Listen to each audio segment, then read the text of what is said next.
POCSO act బండి సాయి భగీరథ ఎవరైతే ఉన్నారో కేంద్ర సహాయ మంత్రి హోం సహాయ మంత్రి బండి సంజయ్ కుమార్ తనయుడు బండి సాయి భగీరథ పోక్సో యాక్ట్లో ఇరుక్కున్నాడు.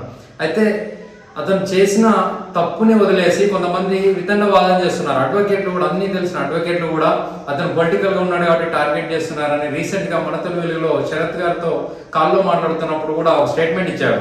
ఇలాంటి కేసులు ఎంతమంది చేయరండి, తండ్రి కాపాడుకోవడా, దాంట్లో తప్పేముంది, పెద్ద దీన్ని టార్గెట్ చేస్తున్నారు, యూట్యూబ్ వాళ్ళకి డబ్బులు ఇచ్చి మరీ మాట్లాడిపిస్తున్నారు, టీఆర్ఎస్ వాళ్ళు బీఆర్ఎస్ వాళ్ళు బాగా టార్గెట్ చేస్తున్నారని చెప్పారు.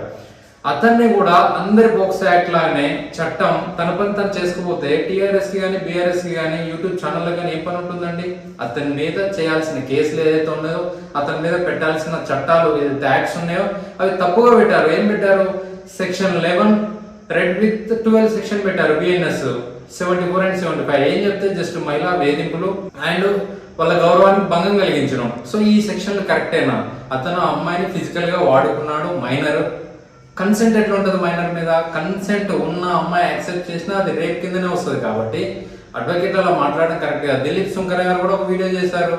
అతను కేసు కావాలనుకుంటే డైరెక్ట్ వెళ్ళి అడగొచ్చు, కానీ వాళ్ళకి చెప్తాడు బండి సంజయ్ గారిని టార్గెట్ చేయడం కరెక్ట్ కాదు, ఒకవేళ మీ ఇద్దరు సేమ్ క్యాస్ట్ కాబట్టి పెళ్లి చేసుకోమంటే చేసుకోలేదని చెప్పి దాంట్లో పోక్సో యాక్ట్ పెట్టడం తప్పు, ఇంకా వేరే చట్టాలు ఉన్నాయని చెప్తాడు. కొంచెం అయినా బుద్ధి ఉందా దిలీప్ శంకరా? నువ్వు ఒక అడ్వకేట్వి, మైనర్ అమ్మాయితో లైంగికంగా వేధించిన తర్వాత అమ్మాయి పెళ్లి చేసుకోనందుకు ఈ కేసు పెట్టింది అంటే ఆ అమ్మాయిని పెళ్లి చేసుకుంటే నమ్మించి ఒక మైనర్ని మోసం చేసింది కదా, అది పోక్సో అట్రాక్ట్ అవుద్ది కదా. పోక్సో పెట్టద్దని ఎలా చెప్తావు?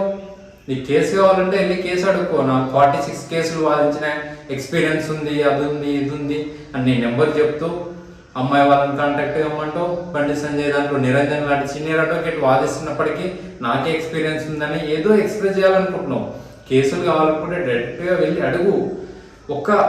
మన ముఖ్యమంత్రి గారు ఏం చెప్పారు? సీఎం రేవంత్ రెడ్డి గారు అల్లర్జున్ గారి కేసులో ఒక సెలబ్రిటీకే మనం టార్గెటెడ్ గా చట్టాన్ని కరెక్ట్ గా విధిస్తే సామాన్య ప్రజలకు ఒక ధైర్యం వస్తుందని చెప్పాడు. ఇక్కడ ఏం జరుగుతుంది మరి? సామాన్య ప్రజలు ధైర్యం కోల్పోతున్నారు కదా. ఒక సెలబ్రిటీ, ఒక హోదా, ఒక హోమ్ మినిస్టర్ సహాయ, సెంట్రల్ హోమ్ మినిస్టర్ సహాయ మంత్రి కొడుకు తప్పు చేస్తే మనం చట్టాలు కరెక్ట్ గా ఇంప్లిమెంట్ చేయకపోతే వాళ్ళకి ఇన్ఫ్లుయెన్స్ ఎక్కువ ఉంటుంది, ఎక్కువ మంది ప్రజలకు నష్టం చేయగలుగుతారు.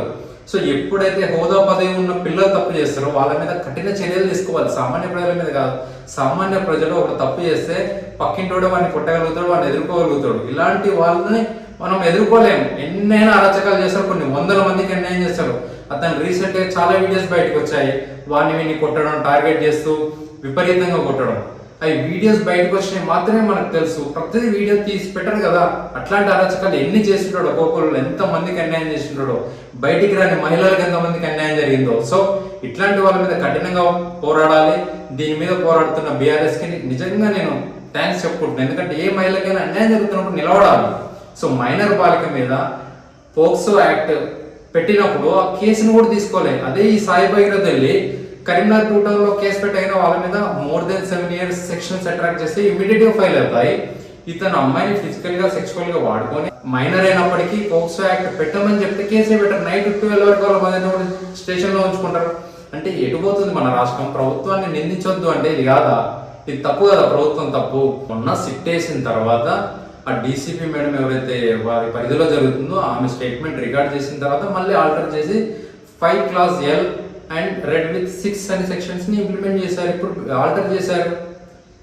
సో సాయి భగీరథ్ లాంటి వ్యక్తుల్ని మనం ఏదో ప్యాంపర్ చేస్తూ అయ్యో పాపం అని జాలి చూపిస్తూ పోతే అమాయక ప్రజలు, అమాయక అమ్మాయిలు ఎంతో మంది అన్యాయం అయిపోతారు. అలాంటి వాళ్ళు తప్పు చేస్తే కఠినంగా శిక్షిస్తే అప్పుడు ప్రజలకు ఒక నమ్మకం వస్తుంది, ప్రభుత్వం మీద భరోసా వస్తుంది, ప్రశాంతంగా ఇంట్లో హ్యాపీగా పడుకోవచ్చు.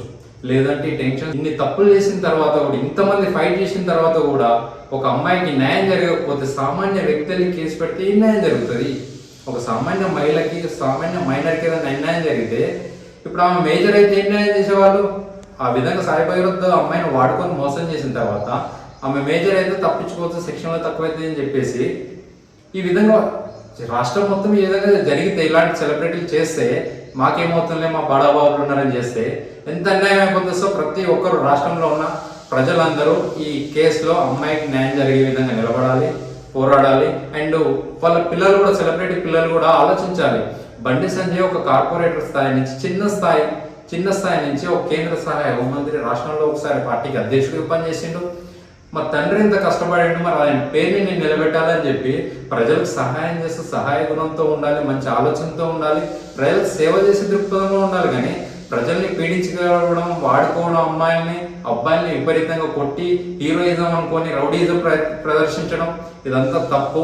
సాయి భగీరథ్ కానీ ఇలాంటి అల్లరి ముఖాలకు ఎవరికైనా నేను చెప్తున్నా, మీ నాన్నలు హై స్టేటస్లో ఉంటే ఎవరైనా తక్కువ స్టేటస్లో ఉన్న వాళ్ళకి, ఇబ్బందుల్లో ఉన్న వాళ్ళకి సహాయం చేయాలి.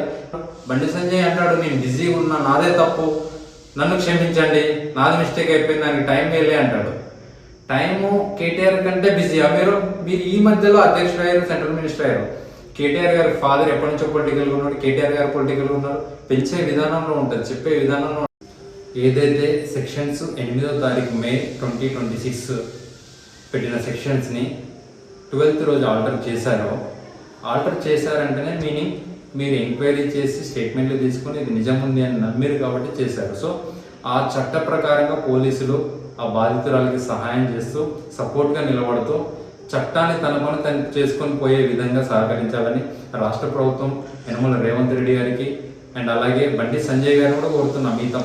మీ తనయుడు తప్పు చేసినా శిక్ష పడాలి అని గొప్ప మాటలు చెప్పారు. సో మీ ఆ వాయిస్ని నిలబెట్టుకోవాలని, మీరు చెప్పిన వర్డ్స్ ఏదైతుందో అది నిలబెట్టుకుని అతను తప్పు చేస్తే శిక్ష పడాలండి. తప్పు చేయకపోతే న్యాయం జరగాలి. సాయి భగీరథకైనా ఇంకొకరికైనా తప్పు చేయకపోతే న్యాయం జరగాలి, తప్పు చేస్తే శిక్ష పడాలి.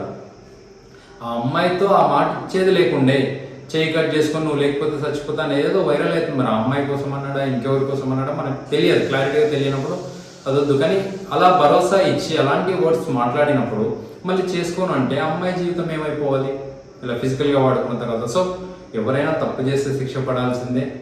సో అందరికీ పోక్సో యాక్ట్లో ఎవరైతే మైనర్ ఉంటారో వాళ్ళకి సపోర్ట్ చేయాలి. మనం దీన్ని మిస్యూజ్ చేయడం ఏం లేదు. ఫిజికల్గా చేసినప్పుడు 100% అతను రాంగ్ అవుతుంది, చేశాడో చేయలేదని కోర్టులు నిర్ణయిస్తాయి. థ్యాంక్ యూ ఆల్, ధన్యవాదాలు.